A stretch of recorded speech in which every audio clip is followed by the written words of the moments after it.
आज हम एक्सप्लेन करने जा रहे हैं गॉन इन 60 सेकेंड्स को। तो let's roll up the intro और चलो फिल्म सुने। तो कहानी शुरू होती है किप नाम के एक लड़के से जो कि एक कार को चुराने वाला चोर होता है। यहाँ पर वो अपने दोस्तों के साथ एक बहुत ही स्पेशल कार को चुराने के लिए जाता है और उसे चुरा भी लेता है। वो यहाँ पर उसकी चाबी लेकर के कार को भगा देता है, लेकिन अब तक पुलिस भी उसके पीछे पड़ जाती है, पर फिर भी वो जैसे तैसे करके कार को भगा करके एक दूसरे अड्डे पर लेकर के आ जाता है जहाँ पर उसके बाकी दोस्त उसका वेट कर रहे होते हैं। पर अब यहाँ पर उन्हें पता चलता है कि पुलिस ने उन्हें चारों तरफ से घेर लिया है। तो वो लोग जल्दी से यहाँ से भाग जाते हैं और भागते भागते किप यहाँ पर एक ब्लू कलर के बल्ब को भी तोड़ देता है। उनके जाने के बाद यहाँ पर पुलिस आती है जहाँ पर डिटेक्टिव रोनाल्ड को वही टूटे हुए बल्ब के टुकड़े मिलते हैं, तो वो उसे एज अ प्रूफ अपने पास रख लेता है। और अब सीन शिफ्ट होता है मेम्फिस की तरफ। मेम्फिस यहाँ पर एक पेट्रोल पंप में काम करता है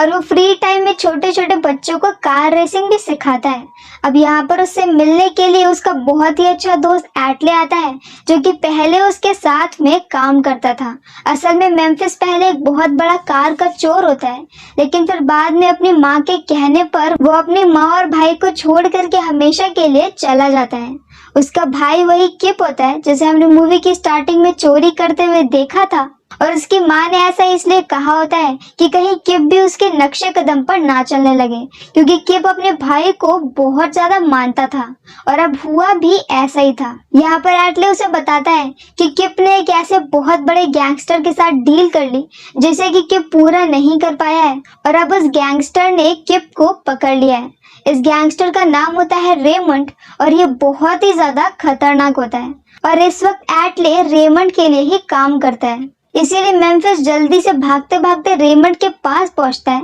और उसे समझाने की कोशिश करता है। वो उसे वो पैसे भी वापस कर देता है जो कि किप ने उससे एडवांस लिए थे। पर अब यहाँ पर रेमंड उसे बोलता है कि उसने 50 कार्स लाने का प्रॉमिस किया था और वो नहीं ला पाया, इसीलिए अब तो वो किप को मार देगा। और अगर यहाँ पर मेम्फिस ऐसा चाहता है कि वो किप को ना मारे तो उसे एक रात में 50 कार्स ले करके आनी पड़ेंगी, और इसके बदले में वो उसे $2 लाख पैसे भी देगा। मेम्फिस दोबारा से क्राइम की दुनिया में वापस नहीं लौटना चाहता है, इसीलिए वो उसे साफ साफ मना कर देता है। पर अब वो देखता है कि किप को यहाँ पर कार में ही कुचला जा रहा था और अब मजबूरी में उसे मानना पड़ता है। और अब यहाँ पर रेमंड उसे एक कार की लिस्ट देता है कि उसे एग्जैक्टली इसी नंबर की कार चाहिए, और ये सभी कार्स बहुत ही इम्पोर्टेड होती हैं। अब नेक्स्ट सीन में हम किप को देखते हैं जो कि आजाद हो चुका है मेम्फिस की वजह से, लेकिन अभी भी वो मेम्फिस के साथ अच्छे से बिहेव नहीं कर रहा था क्योंकि मेम्फिस किप को छोड़ करके चला गया, जबकि किप को अपने भाई की बहुत जरूरत थी। और किप को ऐसा ही लगता है कि मेम्फिस अपनी मर्जी से गया है। उसे नहीं पता होता है कि खुद उनकी ही माँ ने मेम्फिस को जाने के लिए बोला था। अब सीन शिफ्ट होता है डिटेक्टिव रोनाल्ड की तरफ जो कि उसी कार की कंपनी के एक एम्प्लॉय के पास पहुंच जाते हैं जिसका नाम होता है फजी। डिटेक्टिव को यहाँ पर शक होता है कि अंदर से किसी ने कार चुराने में चोरों की हेल्प की होगी, और यहाँ पर फजी फंस भी जाता है। वो उन्हें बोलता है कि एक ड्यू डेट पर सारी कार उन्हें चुरानी थी और इसके अलावा उसे ज्यादा कुछ नहीं बताया,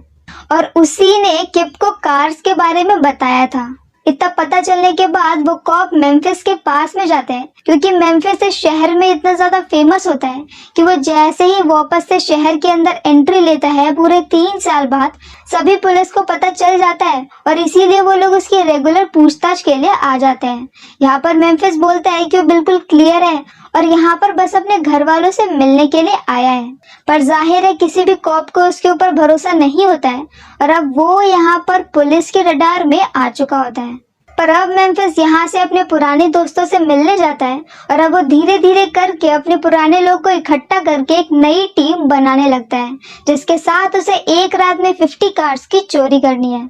अब यहाँ पर जाकर के अपनी एक्स गर्लफ्रेंड से बात करता है जिसका नाम होता है स्वे। स्वे यहाँ पर अब गरीबी के दिन जी रही होती है और वो ईमानदारी से पैसा कमाने के लिए एक दिन में 2 जॉब करती है। और अब यहाँ पर जब मेम्फिस उससे हेल्प मांगता है तो स्वे साफ साफ मना कर देती है। पर जब यहाँ पर उसे पता चलता है कि किप की जान खतरे में है तब यहाँ पर वो मान जाती है और अब नेक्स्ट सीन में हम जेम्स को देखते हैं, जहां तक पूछताछ करते करते उसके पास पुलिस पहुंच चुकी होती है और पुलिस को ये पता चला था कि जितनी भी कार्स हैं उन सब की कीज की सिक्योरिटी जेम्स के पास ही होती है और किप ने वो कार उसकी चाबी से अनलॉक की थी। तो मतलब कि किसी ने किप को वो चाबी दी होगी। यहाँ पर जेम्स से पूछने पर उन्हें पता चलता है कि कोई आदमी है जो कि कीज की डुप्लीकेट लेकर के जाता है और उसके बदले में उसे अच्छे पैसे देता है। अब यहाँ पर रोनाल्ड बोलता है कि जब नेक्स्ट टाइम कोई तुमसे चाबी लेने के लिए आए तो वो पुलिस को इन्फॉर्म कर दे। दूसरी तरफ मेम्फिस का एक साथी अलग अलग कार्स की डिटेल और उनके एड्रेस निकलवा लेता है। अब मेम्फिस यहाँ पर एक बहुत बड़ा अमीरजादा बन करके कार के शोरूम में जाता है और वहां पर ऐसे दिखाता है कि उसे बहुत ही क्लासिक इंपोर्टेड कार ही अच्छी लगती है और इस तरह से वो उस कार के शोरूम में कितनी वैसी कार है जिन्हें वो चुरा सकता है उन सभी को देख लेता है। दूसरी तरफ उसी का एक दूसरा आदमी जाकर के जेम्स से उन्हीं कीज को ले आता है और अब पुलिस को पता चल चुका था कि वो लोग कौन सी कीज लेकर के गए होते हैं, पर ये सिर्फ 3 कीज होती है और अभी पुलिस को बाकी सारी कार्स का अंदाजा नहीं होता है। अब यहाँ पर ये लोग मिली हुई उसी लिस्ट को तैयार करते हैं और हर एक कार के पास जा करके उसकी फोटोज को क्लिक कर लेते हैं। पुलिस की 3 यूनिट उन सभी के ऊपर नजर रख रही होती है, पर अभी वो सिर्फ फोटोज को क्लिक कर रहे हैं और ये कोई क्राइम नहीं है, इसीलिए वो जा करके उन्हें अरेस्ट नहीं कर सकते हैं। पर रोनाल्ड यहाँ पर मेम्फिस के पीछे लगा होता है कि जैसे ही वो कार चुराएगा वैसे ही वो उसे पकड़ लेगा। अब नेक्स्ट सीन में जब मेम्फिस ऐसे ही फोटोज क्लिक करके वापस आ रहा होता है कि तभी वहां पर एक दूसरी लोकल गैंग आकर के मेम्फिस के ऊपर अटैक कर देती है, क्योंकि उस लोकल गैंग को रेमंड का वही कॉन्ट्रैक्ट चाहिए था जो कि उसने मेम्फिस को दे दिया है, वो 50 कार्स को चुराने वाला। पर इस पर मेम्फिस को झगड़ा नहीं करना होता है और वो जैसे तैसे पिटते पिटाते वहां से भागता है और भाग करके एक शॉप में जाकर के बैठ जाता है जिसके अंदर 2 इंस्पेक्टर बैठे होते हैं। अब पुलिस के सामने तो वो गैंगस्टर कुछ भी नहीं कर पाएंगे, तो वो लोग वहीं बाहर कार में उसका वेट करते हैं। यहाँ पर किप चुपके से जाता है और एक बहुत बड़े ट्रक से उनकी कार को अटैच कर देता है और अब जब वो ट्रक ड्राइवर अपनी ट्रक लेकर के जाता है तो उनकी कार की धज्जियां उड़ जाती है और तभी उनके पास में पुलिस भी आ जाती है और क्योंकि वो लोग तो लोकल गुंडे होते ही हैं तो वो उन्हें वहीं पर पकड़ लेती है। अब नेक्स्ट सीन में हम किप के एक दोस्त को देखते हैं जो कि रैंडमली एक कार को चुरा करके ले आया था जो कि उनकी लिस्ट में नहीं होती है और इस कार के अंदर ड्रग्स होती है। ये देख करके सभी लोग घबरा जाते हैं और मेम्फिस को बहुत गुस्सा आता है, पर तभी वहां पर वो लोग देखते हैं कि डिटेक्टिव रेमंड वहीं पर आ रहे होते हैं, तो सभी लोग जल्दी जल्दी छिप जाते हैं और ड्रग को भी छिपा देते हैं। जब रेमंड यहाँ पर आता है और बातों के जरिए कुछ निकलवाने की कोशिश करता है तो उसे कुछ भी समझ में नहीं आता है, पर यहाँ पर वो एक लिस्ट को नोटिस कर लेता है जिसमें उन सभी पुलिस के बारे में लिखा हुआ था जो कि अगले दिन ड्यूटी पर होने वाले हैं। इससे उसे ये समझ में आ जाता है कि चोरी का दिन कल है। और अब नेक्स्ट सीन में चोरी की रात आ जाती है जहां पर ऊपर से 2 लोग जाकर के ऊपर की छत को तोड़ देते हैं और वहां से अंदर जाते हैं। अंदर जाकर के वो लोग अलार्म को ऑफ करते हैं और शटर उठा करके बाकी के सभी चोरों को अंदर लेकर आते हैं। अब ये लोग एक एक करके हर कार को अनलॉक करने लगते हैं जिसमें कि एक्सपर्ट होते हैं और अब यहाँ से सभी लोग एक एक कार लेकर के निकल जाते हैं और ये कार ले जाकर के वो लोग बड़े से ट्रक में चढ़ाने लगते हैं जहां से ये कार रेमंड के पास पहुंच जाएगी। और ऐसे ही करते करते ये लोग काफी सारी कार्स को चुरा लेते हैं और ऐसे ही मेम्फिस एक कार को चुराने के लिए जाता है और इस वक्त में रोनाल्ड की उसके ऊपर नजर होती है। मेम्फिस को इस बात का एहसास हो जाता है और वो कार को बिना चुराए वहां से निकल जाता है और अपने दोस्त को भी बिना चुराए अपनी कार से निकलने को बोल देता है, क्योंकि उसे पता था कि अगर उसके पीछे कॉप लगी हुई है तो दूसरों के पीछे भी लगी होगी। नेक्स्ट सीन में सभी लोग वापस से अपने स्पॉट पे आते हैं जो कि उनका अड्डा होता है। यहाँ पर उन्हीं का एक टीममेट उनसे बोलता है कि उसके पास वो कार की कीज है जो कार पुलिस ने उनकी आखिरी चोरी पर जब्त कर ली थी। असल में जब किप वहाँ पर कार चुरा रहा था और जब वो लोग ऑलमोस्ट पकड़े जाने वाले थे तब वहाँ पर पुलिस को जितनी भी कार मिलती है पुलिस उस सारी कार को अपने ही अंडर में रख लेती है